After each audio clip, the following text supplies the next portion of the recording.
क्या आप जानते हैं, एक छोटी सी ईमानदारी ने इतिहास बदल दिया। एक रात मदीना में हजरत उमर रजी अल्लाहु अन्हु गश्त कर रहे थे। तभी उन्हें दूध बेचने वाली के घर से दो खातूनों की आवाजें सुनाई दी। बेटी, दूध में पानी मिला दो। माँ, अमीरुल मोमिनीन ना देखे, लेकिन अल्लाह देख रहा है। ये शब्द सुनकर हजरत उमर रजी अल्लाहु अन्हु रुक गए। उनका दिल इस ईमानदारी से भर गया। सुबह होते ही उन्होंने उस लड़की को ढूंढा और अपने बेटे आसिम बिन उमर से उसकी शादी करवा दी। वो नेक लड़की थी, उमारा बिन्त सुफियान। हजरत उमर रजी अल्लाहु अन्हु ने फरमाया, इसकी नस्ल से एक अजीम शख्स पैदा होगा। और फिर तारीख गवाह बनी। उसी नस्ल से उमर इब्ने अब्दुल अजीज पैदा हुए। आसिम बिन उमर और उमारा बिन्त सुफियान के नवासे थे, जिन्हें उमर सानी यानी दूसरे उमर कहा जाता है। वो बनु उमैया के 8वें खलीफा बने।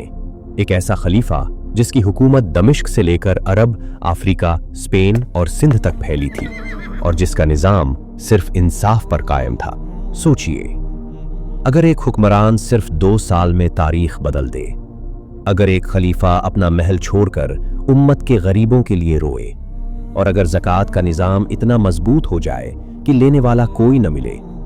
ये कहानी है एक अजीम ताबी, एक मुजद्दिद उमर बिन अब्दुल अजीज की। उनकी पैदाइश तकरीबन 61 से 63 हिजरी के दरमियान हुई, जबकि नबी करीम सल्लल्लाहु अलैहि वसल्लम की वफात 11 हिजरी में हो चुकी थी।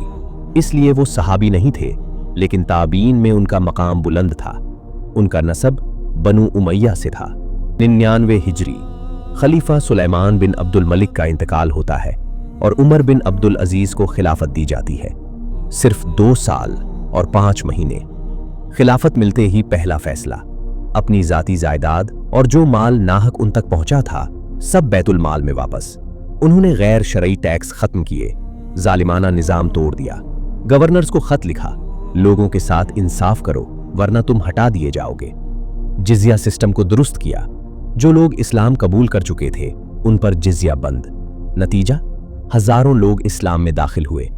टैक्स का जुल्म रुक गया और ज़कात का निजाम फिर से जिंदा हो गया।